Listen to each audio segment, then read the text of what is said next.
মহান আল্লাহ তাআলার দরবারে এই জন্য শুকরিয়া আদায় করছি যে আজকে আমাদের যেই দিনটি অত্যন্ত গুরুত্বপূর্ণ। আমরা এটা 20 তারিখ আজকে ফেব্রুয়ারি মাসের এবং 2026 সাল। আমরা যদি বাংলায় হিসাব করি তাহলে আজকে মাঘ মাসের হচ্ছে 7 তারিখ 1432 বঙ্গাব্দ। আমরা যদি আরবিতে হিসাব করি তাহলে আজকে আরবিতে দ্বিতীয় রমজান 1447 হিজরি। মহান আল্লাহ তাআলা আমাদেরকে যে আজকের এই দিনে আল্লাহর ঘরে জুমার পড়া আসার জন্য তৌফিক ইনায়েত করেছেন, আমরা আল্লাহ পাকের শুকরিয়া আদায় করি, সকলেই বলি আলহামদুলিল্লাহ। সম্মানিত মুসল্লি ভাইরা, আমাদের জানা বিষয় তারপরে স্মরণ করাই দেই। রমজান মাসটাকে কত ভাগে ভাগ করা হয়েছে? 3টি ভাগে। প্রথম হলো রহমতের 10 দিন, মাগফিরাতের 10 দিন, জাহান্নাম থেকে মুক্তির 10 দিন। তা আমরা এখন অবস্থান করতেছি রহমতের 10 দিনে। এই রহমতের 10 দিনে আমাদের কি কি করণীয় আছে, নাকি আমরা এমনি এমনি থাকবো? এই রহমতের 10 দিনে আমাদের কিছু করণীয় কাজ আছে। আজকের জুমার নামাজে আমার এইটি আলোচনা ইনশাআল্লাহ। তাহলে আমি 6টা পয়েন্টে কথা বলবো, যে এই 6টা কাজ আমরা এই রহমতের 10 দিনে করতে থাকবো। প্রথমে যে 10টা দিন, এটা রহমতের 10 দিন। এই রহমতের 10 দিনে আমাদের কি কি আমল করতে হবে, আমাদের কি কি করণীয় আছে, এই বিষয়গুলি 6টা কাজ আছে যেটা আমরা করলে মহান আল্লাহ তাআলা এই রহমত, অর্থাৎ আল্লাহ তাআলার পক্ষ থেকে আমাদের উপর যে রহমত নাজিল করবেন, এই পরিপূর্ণ রহমত আল্লাহর পক্ষ থেকে আমরা প্রাপ্ত হব। বলি সুবহানাল্লাহ। এখন 1 নম্বর হলো কি কি কাজ করতে হবে। 6টা কাজ, আপনারা পয়েন্টগুলি খুব ভালো করে লক্ষ্য করবেন। আল্লাহ তাআলা সূরা আল মুমিন 118 নম্বর আয়াত, কত নম্বর আয়াতের কথা বললাম? 118 নম্বর আয়াত, সূরা মুমিনুন। এই সূরা মুমিনুন, 2টা সূরা আছে কিন্তু, সূরা মুমিন আর মুমিনুন। এই সূরা মুমিনুনের মধ্যে আল্লাহ তাআলা 118 নম্বর আয়াতের মধ্যে বলেছেন যে 1 নম্বর যে কাজটা করতে হবে সেটা হলো কি, বান্দা তুমি আল্লাহ তাআলার কাছে দোয়া করতে হবে এই রহমতের 10 দিনে। এখন কি দোয়া করবেন আল্লাহ তাআলা এটা শিখাই দিয়েছেন। কি দোয়া করবেন? আল্লাহ তাআলা বলছেন অকুল, হে আল্লাহর বান্দা তুমি বলো। এইটা বলছেন কি, আরে বিশ্বনবী মুহাম্মদ সাল্লাল্লাহু আলাইহি ওয়াসাল্লামকে আল্লাহ তাআলা দোয়াটা শিখাই দিয়েছেন। এখানে দোয়াটা খালি নবী মুহাম্মদ সাল্লাল্লাহু আলাইহি ওয়াসাল্লাম পর্যন্তই শেষ না, আমরাও পড়বো? আমরা পড়বো না ইনশাআল্লাহ? তাহলে কি শিখাই দিলেন? বলছে ওয়াও মানি আর, কুল হে রাসূল আপনি বলুন, রাব্বিগফির হে আল্লাহ তুমি আমাকে ক্ষমা করো, ওয়ারহাম আর তুমি আমাদের উপর রহমত করো, মেহেরবানি করো। এই যে রহমতের 10 দিন, 1 নম্বর কথা হলো আল্লাহ তুমি আমাকে ক্ষমা করে দাও। 2 নম্বর কথা আল্লাহ শিখিয়ে দিলেন ওয়ারহাম, আল্লাহ তুমি আমার রহমত করো। কারণ কি, ওয়া আনতা খয়রুর রাহিমিন, হে আল্লাহ তুমি হচ্ছ, রাহিমিন শব্দের অর্থ কি, পরম দাতা এবং দয়ালু। তুমি এমন মেহেরবান, এমন দয়ালু, আল্লাহ তুমি আমার ক্ষমা করে দেবে 1 নম্বর। 2 নম্বর কি, তুমি আমার উপরে রহমত নাজিল করে দাও। সুবহানাল্লাহ। তাহলে আমরা অবস্থান করছি কোন দিনে? এই রহমতের 10 দিনে। এই জন্য সূরা মুমিনুনের 118 নম্বর আয়াতের মাধ্যমে মহান আল্লাহ তাআলা আমরা কিভাবে দোয়া করব এই দোয়াটা শিখাই দিলেন। আমার সাথে বলবেন আপনারা, বলেন তো সকলেই, অকুর রব্বির ইগফির ইগফির ওয়ারহাম ওয়ারহাম ওয়া আনতা খয়রুর রাহিমিন। দোয়া সে শিখাই দিলাম। একটু পরে দরকার পড়ে ইমাম সাহেবের কাছে লিখে নিয়েন, আপনারা নিজেরাও লিখতে পারবেন। সূরা কোরআন শরীফ বের করবেন, সূরা মুমিনুনের 118 নম্বর আয়াত। এই আয়াতটা দেখে এই 10 দিনে এই দোয়াটা আল্লাহ রাসূল সাল্লাল্লাহু আলাইহি ওয়াসাল্লাম বলেছেন যে হে আমার উম্মতেরা, রহমতের যে 10 দিন আছে, এই রহমতের 10 দিনে তোমরা বেশি বেশি করে এই দোয়া পাঠ করবে। এটা কোরআনের আয়াত, সূরা আল মুমিনুন 118 নম্বর। আপনারা কোরআন খুলে এই আয়াতটা বের করবেন। যারা বাংলায় পারেন বাংলায় লিখে নেবেন, যদি আরবিতে পারেন আরও ভালো। এই দোয়াটা বেশি বেশি করে পড়তে থাকবেন। সকালে বিকালে প্রত্যেক নামাজের পরে 5 বার করে পড়লেন। রাসূল সাল্লাল্লাহু আলাইহি ওয়াসাল্লাম হাদিসের মধ্যে উল্লেখ করেছেন, কোনো ব্যক্তি যদি এই রহমতের 10 দিনে এই দোয়া নামাজের পরে 10 বার পাঠ করে, তার পিছনের যাবতীয় গুনাহ আল্লাহ তাআলা মাফ করে দেন। তাহলে এই আমলটাকে আমরা করতে পারবো ইনশাআল্লাহ। 1 নম্বর আমলের কথা বললাম, কোরআনের আয়াত দিয়ে বর্ণনা করতেছি একেবারে দলিল সহ। আচ্ছা, 2 নম্বর কাজটা কি? রাসূল সাল্লাল্লাহু আলাইহি ওয়াসাল্লাম বলেছেন, দিনের বেলায় একনিষ্ঠতার সঙ্গে রোজা পালন করা।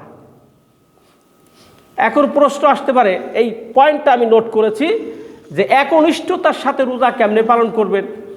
যেমন রোজা থেকে কিছু করণীয় কাজ আছে, রোজা থেকে গালিগালাজ করা যাবে না, তাহলে রোজা কি হয়ে যাবে? হালকা হয়ে যাবে। অনেকে আছে না, রোজা থেকে মিথ্যা কথা বলা যাবে না। যদি কেউ ঝগড়া করে, আপনি বলবেন যে ইয়া আখি আনা সাইমুন, আমি রোজাদার, আমি তোমার সাথে কথা বাড়াইতে চাই না, আমি ঝগড়া করব না। কারণ আমার রাসূল বলেছেন, কেউ যদি রোজা রেখে রহমতের এই 10 দিনের মধ্যে একনিষ্ঠতার সাথে রোজা পালন করে, রাসূল সাল্লাল্লাহু আলাইহি ওয়াসাল্লাম বলেছেন, কিয়ামতের ময়দানে আল্লাহ তাআলা নিজ হস্তে তাকে পুরস্কৃত করবেন। আল্লাহর হাতে কি আমরা পুরস্কার পাওয়ার জন্য রাজি আছি না ইনশাআল্লাহ? তাহলে 1 নম্বর কাজটা আমরা করব। যারা আমরা রোজাদার, তাদের করণীয় হলো তারা গালিগালাজ করবে না, মিথ্যা কথা বলবে না, মানুষের জমি আইল ঠেলবে না, পরের হক নষ্ট করবে না। আছে না এরকম? যুবক শ্রেণীর কিছু মানুষ আছে, শিরকে লিপ্ত হব না। সমাজে অনেক, আমাদের এই সমাজে নাই, আলহামদুলিল্লাহ, আল্লাহ শুকরিয়া আদায় করি। আপনার রমজান মাসকেও তারা মানে না। যারা নেশা খায়, যারা নেশাগ্রস্ত, যারা, তারা কি রমজান মাস বেঁধে রাখে নেশা করে? রমজান মাসও তারা মানে না, এমনকি নিজেরা নেশা করে এবং নেশার জগতে ইস্টাবলিশ করার জন্য অন্য যুবকদেরকেও ডাকে। ঠিক না বেঠিক? তাদের কাছে রোজা কি যে বরকতের জিনিস, এটা তাদের কাছে মূল্যায়ন হয় না। তো এই জন্য আমরা কি কি কাজ করব? 1 নম্বর হলো রোজা অবস্থায় গালিগালাজ করব না, মিথ্যা কথা বলবো না, এবং কেউ যদি কথা বলে বলবো কি, ইয়া আখিও আনা সাইমুন, আমি রোজাদার, আমি তোমার সাথে তর্কে লিপ্ত হইতে পারবো না। 1 নম্বর। এটা কার কথা বললাম? বিশ্বনবী মুহাম্মদ সাল্লাল্লাহু আলাইহি ওয়াসাল্লাম আমাদেরকে এটা শিখিয়ে দিয়েছে। 2 নম্বর হলো রোজা অবস্থায় চেষ্টা করতে হবে জামাতের সঙ্গে নামাজ আদায় করা। 2 নম্বর আমল হলো জামাতের সাথে নামাজ পড়া। নামাজটা পড়বেন জামাতের সাথে। অনেক লোক আছে ফজরের নামাজের সময় যখন মসজিদে আজান হয়, সেহরি খাওয়ার পরে বাসায় নামাজ পড়ে।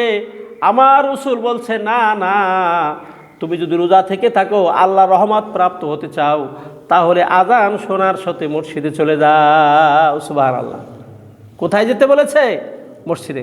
আজান হবে, আপনি মসজিদে চলে আসবেন ইনশাআল্লাহ। 2 নম্বর কথা কোনটা বললাম? রাসূল আমার বলেছেন, তুমি যদি রমজানের পরিপূর্ণ রহমত পেতে চাও, তাহলে তোমাকে 2 নম্বর যেই কাজটা করতে হবে সেইটা হলো, মসজিদে যখন আজান হবে তুমি বাড়িতে নামাজ পড়বে না, মসজিদে যায় নামাজ পড়বে। সুবহানাল্লাহ। কারণ হলো কি, মসজিদে অনেক লোক নামাজ পড়ে। আল্লাহ তাআলা এমন হতে পারে এতগুলি মুসল্লির মধ্যে একজন মুসল্লি নামাজ কবুল হয়ে গেছে, আল্লাহ ওই ওসিলায় আপনার নামাজটাও আল্লাহ কবুল করে নেবেন। সুবহানাল্লাহ। 2 নম্বর হলো, মসজিদে যখন বান্দা নামাজ পড়ে, ওই নামাজে যেই জায়গাগুলি গ্যাপ থাকে, ওই জায়গায় আল্লাহর ফেরেশতা এসে দাঁড়িয়ে যায়। ফেরেশতা মাগফিরাত করতে থাকে। আল্লাহ রহমতের 10 দিনে বান্দা নামাজে দাঁড়িয়েছে জামাতে, মেহেরবানি করে এই বান্দার নামাজগুলিকে আল্লাহ তুমি কবুল করে নাও। এভাবে কেউ ফেরেশতারা দোয়া করতে থাকে, আর খালি জায়গাগুলি পরিপূর্ণ করে দেয়। করার কারণে, এই ফেরেশতাদের দোয়ার কারণে আল্লাহ জামাতের নামাজটা কবুল করে নেন। সুবহানাল্লাহ। জামাতে নামাজ রোজা অবস্থায় পড়লে আল্লাহ তাআলা আপনার রোজাকে কবুল করবেন, আপনার মাগফিরাত করে দিবেন। রাসূল পাক সাল্লাল্লাহু আলাইহি ওয়াসাল্লাম বলেছেন, যার শারীরিক যোগ্যতা আছে, মসজিদে যাওয়ার অ্যাবিলিটি রাখে, মসজিদ ব্যতি রেখে যেই লোকটা বাড়িতে নামাজ পড়ে, রাসূল বলেছেন আমার মনে হয় গ্রামের যত যুবক শ্রেণীর মানুষ আছে তাদেরকে নিয়ে যাই এবং ওই বাড়িতে আগুন দিয়ে জ্বালাই দেই, বেটা তুমি কেন বাড়িতে নামাজ পড়ো। আমার কাছে এটা মনে হয়, কিন্তু পারি না কেন? ওই বাড়িতে অনেক মহিলা থাকে, বৃদ্ধা মহিলা আছে কিনা? বৃদ্ধা মহিলাদের আল্লাহ তাআলা বড় ভালোবাসেন। ওই বাড়িতে যদি ছোট্ট ছোট্ট বাচ্চা থাকে, মহান আল্লাহ রব্বুল আলামিন বেগুনা মাসুম বাচ্চাদেরকে বড় ভালোবাসেন। এই জন্যে আমরা অনেক সময় বুঝি না, না বোঝার কারণে বাচ্চাদেরকে ধমক দিয়ে তাড়িয়ে দেই না। সোনারা শুনে রাখো, মসজিদে যদি ছোট্ট ছোট্ট বাচ্চা ঢুকে, ওর আমল নামায় কোনো গুনাহ থাকে না। ও যখন আল্লাহর কাছে দোয়া করে, বিনা পর্দায় আল্লাহর কাছে দোয়া কবুল হয়ে যায়। আল্লাহর কাছে দোয়া কি হয়ে যায়? কবুল হয়ে যায়, কারণ ওর আমল নামায় গুনাহ নাই। ছোট বাচ্চা আছে না, এই কেবল আদো আদো কথা বলতে পারে, ও আল্লাহর কাছে যাই কিছু বলুক এটা আল্লাহ তাআলার কাছে কবুল হয়ে যায়। কারণ কি? কারণ হলো তার আমল নামায় কোনো গুনাহ নাই, নিষ্পাপ। এই নিষ্পাপ অবস্থায় যখন মসজিদে নামাজে দাঁড়ায়, আল্লাহ পাক ওই ছোট্ট বাচ্চার ওসিলায় আল্লাহ তাআলা গুনাহ মাফ করে দেন। আমার ভাইয়েরা, আপনারা যারা মক্কা মুআজ্জামায় গেছেন অনেকে দেখতে পেয়েছেন, সেখানে কিন্তু এত ভেদাভেদ নাই, অত মতভেদ নাই। যার যেভাবে খুশি, কেউ আল্লাহু আকবার বুকে বাঁধতেছে, কেউ আল্লাহু আকবার নাবিতে বাঁধতেছে, যার যার ইচ্ছা অনুযায়ী আল্লাহর সন্তুষ্ট কামাই করতেছে। ঠিক না বেঠিক? কোনো মারামারি নাই, ধরাধরি নাই, কিছুই নাই। আল্লাহ পাকের ইচ্ছায় দেখলাম মক্কা মুআজ্জামায় 14 দিনে একটা মারামারি রাস্তাঘাটে নাই। সুবহানাল্লাহ বলবেন না? কারণ কি? কারণ হলো তারা আল কোরআনকে ভালোবাসে, নবীকে ভালোবাসে, আল্লাহকে ভালোবাসে। সুবহানাল্লাহ বলেন। কেউ যদি আল্লাহকে ভালোবাসে, রসুলকে ভালোবাসে, কোরআনকে ভালোবাসে, ওই যুবক আর একজনের বাড়ি পুরাইতে পারে না, মা বোনের ইজ্জত লুণ্ঠন করতে পারে না, কারণ তার বিবেকের মধ্যে বাধা দিবে না, রে আমি কোরআন জানি, আমি হাদিস জানি, আল্লাহর তাকওয়া অর্জন করেছি, আমার দ্বারা সম্ভব না আর একজন বোনের ইজ্জত লুণ্ঠন করা। ঠিক না বেঠিক? এটা করতে সে পারে না। কারণ হচ্ছে এইটা আমল আরব দেশের লোকেরা করে। কারণ কি? ওখানে কোরআন প্রতিষ্ঠিত আছে, ওইখানে মক্কা মুআজ্জামা আছে, তারা আল্লাহকে ভয় করে, তারা শিরক করে না। জোরে কও সুবহানাল্লাহ। শিরক করে না। এই পৃথিবীতে বড় যত গুনাহ আছে, এই গুনার ভিতরে সবচাইতে মারাত্মক গুনাহ হলো শিরকের গুনাহ। আল্লাহ বান্দা যত গুনাহ করে এই রমজান ওসিলায় সব গুনাহ মাফ করে দিবেন, কিন্তু বান্দা যদি শিরক না ছাড়তে পারে, ওর গুনাহ আল্লাহ কোনোদিন মাফ করবেন না। নাউজুবিল্লাহ বলেন। শিরক যদি না ছাড়তে পারে, তাহলে কিন্তু সে আল্লাহর কাছে ক্ষমা পাবে না। শিরক ছেড়ে হবে। আর একটা হলো আল্লাহ রাব্বুল আলামিন বান্দা যখন শিরক মুক্ত ইবাদত করেন, আল্লাহর পক্ষ থেকে রহমত নাজিল হয়, বরকত দেন আল্লাহ। দেখেন সারা বিশ্বের মানুষ কত পরিশ্রম করে, কত কিছু করে, তারপরে পরিশ্রম করে এই পরিশ্রমের বিনিময়ে তারা ধনী হয়ে গেছে। আর মহান আল্লাহ রাব্বুল আলামিন সৌদি মক্কা মুআজ্জামায় ওদের শিরক মুক্ত ইবাদতের কারণে আল্লাহর পক্ষ থেকে সম্পদ দিয়ে দিছে। ঠিক না বেঠিক? সম্পদ দিয়েছে কে? আল্লাহ। যে পাহাড়, যে বালু, যে স্বর্ণ, যে রূপা আল্লাহ তাদের দিয়েছে, সারা জীবন বেঁচে খেলেও পরিশ্রম করা লাগবে না। শুরু শিরক মুক্তি ইবাদত যখন বান্দা করবে, আল্লাহ তাআলার পক্ষ থেকে রহমত আসতেই থাকবে, আসতেই থাকবে। আর যতটুকু ইবাদত বন্দেগী করবে, আল্লাহ পাকের দরবারে ইবাদত কবুল হয়ে যাবে। সুবহানাল্লাহ বলবেন না? আল্লাহু আকবার। তাহলে 2 নম্বর পয়েন্ট কি বললাম মনে আছে আপনাদের? 6টা পয়েন্ট বলবো, মনোযোগ দিয়ে শুনতে হবে আলোচনা। আমি তো দুনিয়া ভরে আলোচনা করব না। এই যে রহমতের যে 10 দিন, এই 10 দিন কি করণীয় আছে, আমি 6টা পয়েন্ট আজকে আলোচনা করব। 6টা পয়েন্ট। 1 নম্বর বলছি, দিনের বেলায় একনিষ্ঠতার সাথে রোজা পালন করা। যদি কেউ করে, আল্লাহ তাআলা এই রোজার বিনিময়ে রাসূল বলেছেন কিয়ামতের ময়দানে বান্দাকে আল্লাহ তাআলা নিজ হস্তে এই রোজার সওয়াব দান করবেন। 2 নম্বর হলো যেই রোজাদার ব্যক্তি জামাতের সাথে নামাজ পড়বে, মহান আল্লাহ রাব্বুল আলামিন তার জীবনের সকল গুনাহ মাফ করে দিবে। 3 নম্বর হলো রাতের বেলায় তারাবি নামাজ পড়বে এবং তাহাজ্জুদের নামাজ পড়বে, বলেন সুবহানাল্লাহ। অনেকে মাসলা খুঁজে, মিয়া তারাবি 8 রাকাত পড়ো, 12 রাকাত পড়ো, 20 রাকাত পড়ো। আরে ভাই, তুমি ফতোয়া দিয়ে নামাজ নষ্ট করো কেন? আমি বলতে চাই 8 রাকাত নামাজের মধ্যে রুকু বেশি না 20 রাকাতের মধ্যে বেশি? জোরে বলেন। 20 রাকাতের বেশি। রুকু বেশি কার মধ্যে? কোরআন তেলাওয়াত হবে কার মধ্যে বেশি? হযরত ওমর চিন্তা করলেন, বিশ্বনবী মুহাম্মদ রাসূলুল্লাহ সাল্লাল্লাহু আলাইহি ওয়াসাল্লাম 8 রাকাত নামাজও পড়েছেন, 12 রাকাতে পড়েছেন। হযরত ওমর বললেন, আমি 12 এবং 8 যোগ করে 20 রাকাত তারাবি কন্টিনিউ করতে চাই। সুবহানাল্লাহ বলবেন না? এদের মাসলা বিভিন্ন রকম না দিয়া 20 রাকাত নামাজটাই পড়ো না কেন? যেটা আমার দেশে পরিচালনা আছে, আমরা কাউকে আঘাত করে, কেউ যদি 8 রাকাত পড়তে চায় তাকেও আমরা বাধা দিব না, পড়ো, অসুবিধা নাই। কিন্তু আমি একটা বিষয় অনুরোধ করব, যেই মসজিদে যেই ইমাম সাহেব আবু হানিফা রাহমাতুল্লাহ আলাইহির অনুসরণ করে, আমি বলবো যে ভাই তুমি ওই মসজিদে 20 রাকাতই পড়ো। আবার যেই মসজিদে আপনার সবাই মিলে 8 রাকাত পড়ে, তুমি সেখানে 8 রাকাত পড়ো, কোনো সমস্যা নাই, ভেদাভেদ নাই। কিন্তু ভেজাল করা যাবে না। 8 রাকাত 12 রাকাত এই নিয়ে কোনো মারামারি ধরাধরি করা যাবে না, তর্কাতর্কি করা যাবে না। আমাদের দায়িত্ব হলো যেই মসজিদে 20 রাকাত নামাজ হয়, আমাদের দায়িত্ব হলো সেখানে আমরা 20 রাকাত নামাজ পড়বো ইনশাআল্লাহ। আল্লাহ তৌফিক দান করুন, জোরে বলেন আমিন। তাহলে তারাবি নামাজ আমরা পড়বো, এটা হক একটা রোজাদারের।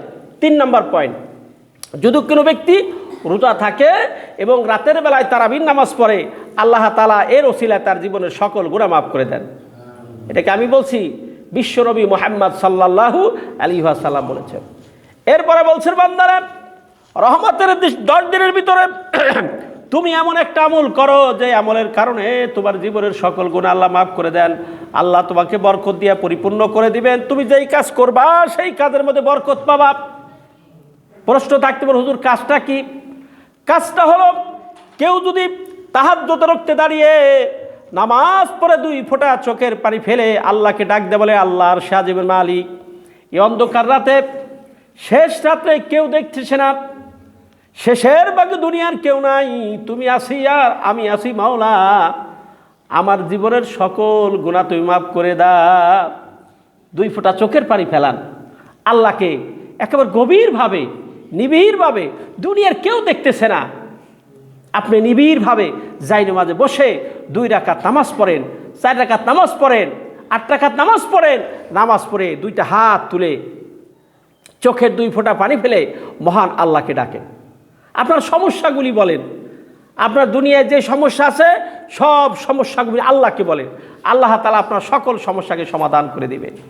2 নম্বর হলো, অনেক অন্যায় হয়ে গেছে, আল্লাহর কাছে মাপ চান যে আল্লাহ তুমি মেহেরবানি করে, তুমি ছাড়া আমার আর মাফ করার মালিক নাই, তুমি আমাদের মাফ করে দাও। একটা প্রশ্ন করি ভাই, প্রশ্ন হলো, দুনিয়ায় দেখেন আমাদের অনেকের অনেক ক্ষমতা আছে না? কিন্তু এই ক্ষমতার মাধ্যমে আমরা দেখেন একজনের যে কবিরা গুনাহ সেটা তো বড় গুনাহ, একটা সগীরা গুনাহ কি এক ভাই আর এক ভাইকে মাফ করে দিতে পারবো? কথা বলে না, বুঝেন নাই আলোচনা। আমার মনে করে বড় একটা নেতা আছে, নেতাকে আমার গুনাহ মাফ করে দিতে পারবে? আল্লাহ তাআলা কোন নবীকে পারমিশন দেন নাই গুনাহ মাফ করার জন্য। গুনাহ একমাত্র মাফ করার ক্ষমতা কার? জোরে বলেন আল্লাহর। আল্লাহ সারা পৃথিবীতে কেউ কারো গুনাহ মাফ করতে পারে না, পারে নাকি? এই জন্যে তাহাজ্জুদ রক্ত আমি যেটা আলোচনা করতে, অনেকে পিছনে এসেছেন, আজকের এই 10টা দিন, রহমতের 10 দিনের যে কি কি আমাদের করণীয় কাজ আছে, এই বিষয়গুলি আমি 6টা পয়েন্টে আলোচনা করতেছি। 3 নম্বর পয়েন্ট আমি আলোচনা করলাম তারাবি নামাজ, আর একটা কি? তাহাজ্জুদের নামাজ। এই তাহাজ্জুদের নামাজ যদি কেউ পড়ে, মহান আল্লাহ তাআলা তার জীবনের সকল গুনাহকে মাফ করে দেন। আল্লাহর কাছে চোখের পানি ফেলায় আপনার সমস্যা বলেন নিবিড়ে। কারণ কি জানেন? কারণ হলো এই শেষ রাতে যখন বান্দা আল্লাহকে ডাকে, ফেরেশতাকে আল্লাহ জিজ্ঞেস করে, ও ফেরেশতারা, ওই যে ওই মসজিদের মুসল্লি সাহেব, লুকমান মোল্লা সাহেব, এখন শেষ রাত্রে, এখন তো নামাজের সময় না। নামাজের সময় যেমন মাগরিবের সময় মাগরিব, জোহরের সময় জোহর, আসরের রক্ত আসর, এইভাবে যখন নামাজ কন্টিনিউ করে আল্লাহ পাক ফেরেশতাদের ডেকে বলেন, ফেরেশতারা বান্দা শেষ রাতের দিকে আমাকে কেন সেজদা দেয় তোমরা তো একটু জানতে পারো কি? এখন তো নামাজের সময় না। আল্লাহ রাব্বুল আলামিন প্রশ্ন শুনে ফেরেশতা বলেন, বান্দা, এই আল্লাহর বান্দা তোমাকে ভালোবাসে, মহব্বত করে, তোমাকে মহব্বত করে, তোমাকে দেখে নাই। আল্লাহ পাক আবার জিজ্ঞেস করে ফেরেশতারে, ওই বান্দাকে আমাকে দেখেছে? কয় না, আল্লাহ দেখে নাই। না দেখেই তোমার প্রতি ভালোবাসা নিয়ে এই তাহাজ্জুদের নামাজ পড়ে শেষ রাত্রে চোখের পানি ফেলে কাঁদতেছে।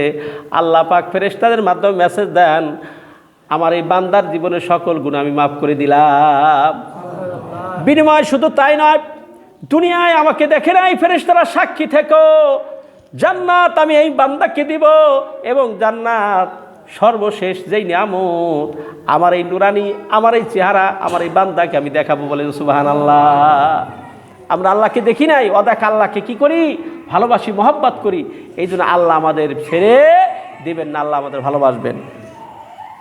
4 নম্বর পয়েন্ট হলো, রাসূল পাক সাল্লাল্লাহু আলাইহি ওয়াসাল্লাম বলেছেন, বান্দারে শুনো, রমজানের যে রহমতের 10টা দিন আছে, এই রহমতের 10টা দিনের মধ্যে তুমি মেহেরবানি করে বেশি বেশি করে কোরআন তেলাওয়াত করো। বলেন সুবহানাল্লাহ। কি তেলাওয়াত করার কথা বলছে? কোরআন তেলাওয়াত করো। তোমার কণ্ঠে যদি কোরআনে কারীমের তেলাওয়াত হয়, রোজা অবস্থায় তোমার এই তেলাওয়াতটা আল্লাহর আরশি আজিমে পৌঁছায় যাবে।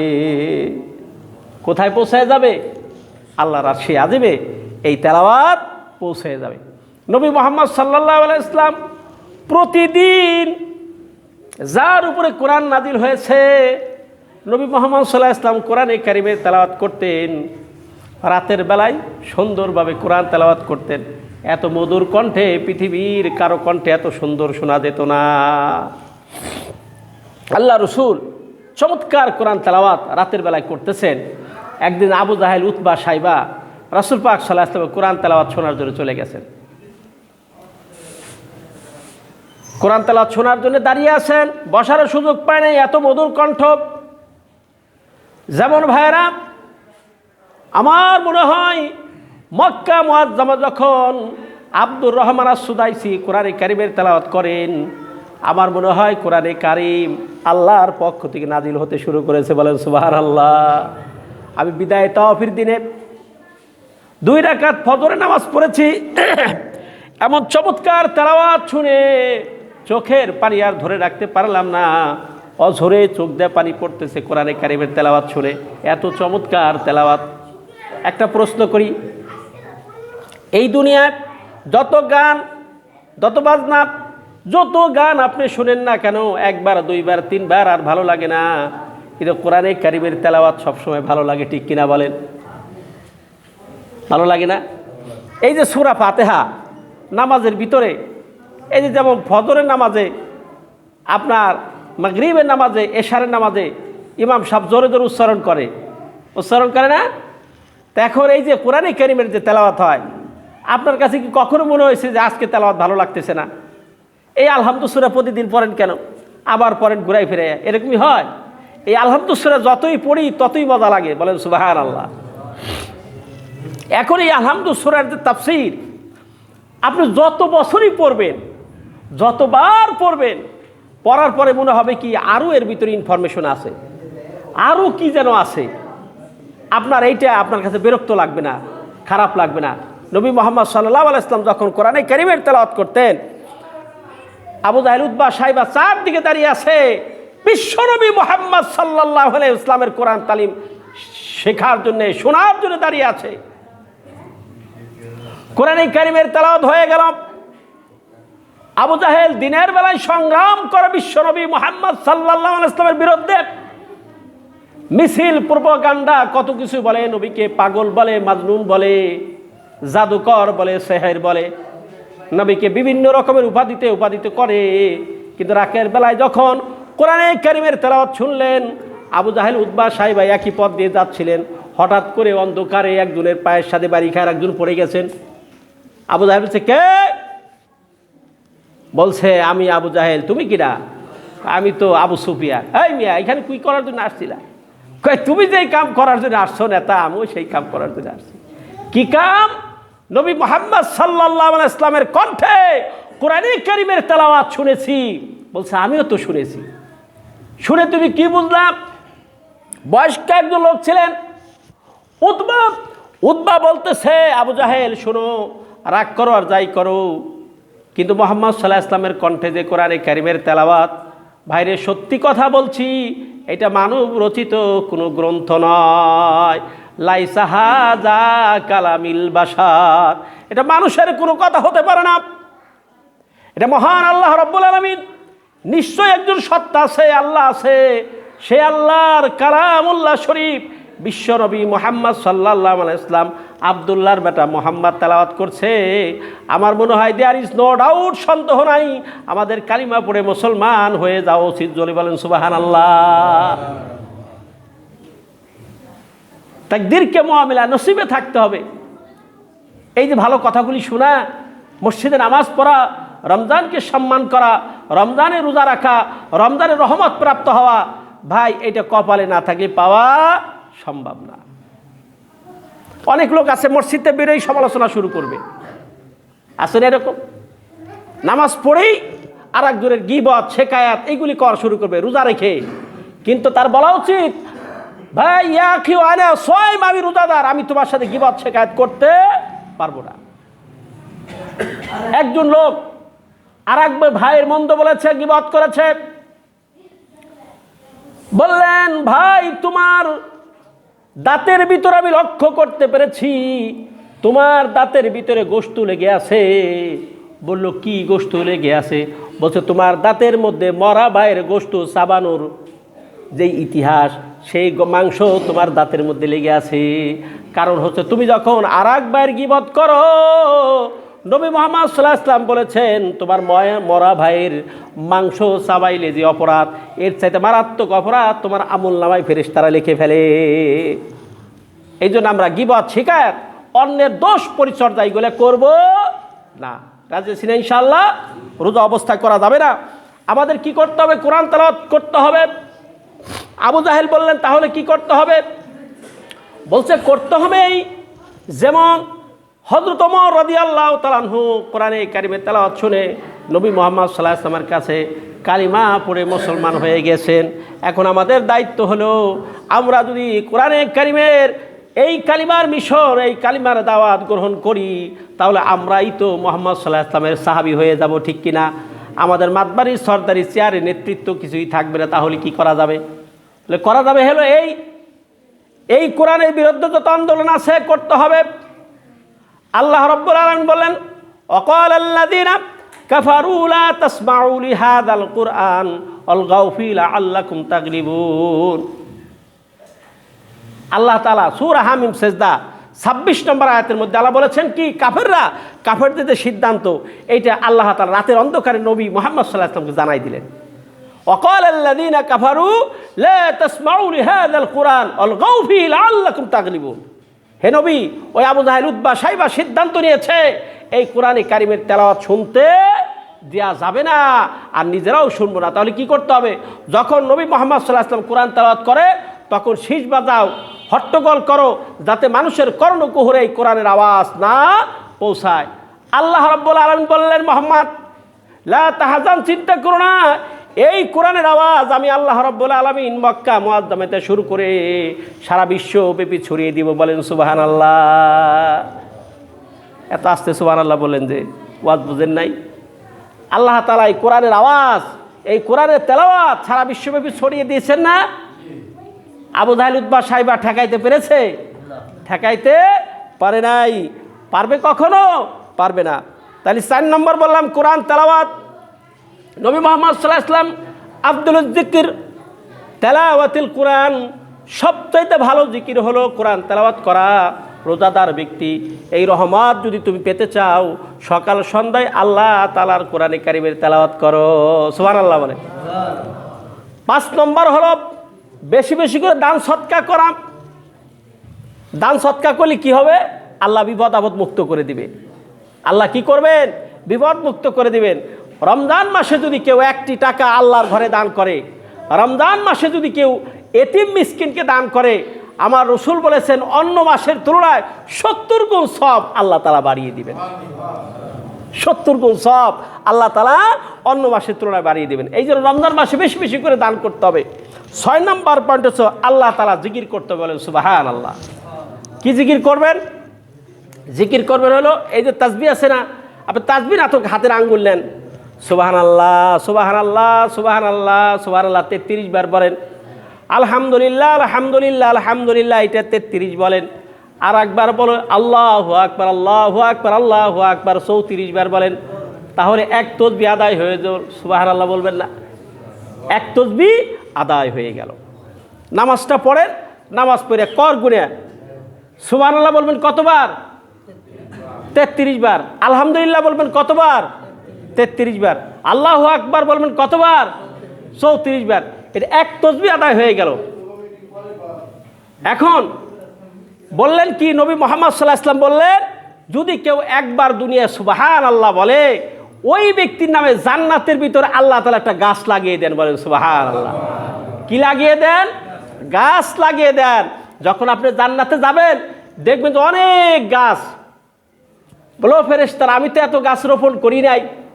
বলছো শুনো, দুনিয়ায় তুমি যতবার সুবহানাল্লাহ বলেছো, আমরা ফেরেশতারা বসে থাকি নাই, আমরা তোমার নামে একটা করে গাছ লাগাইছি।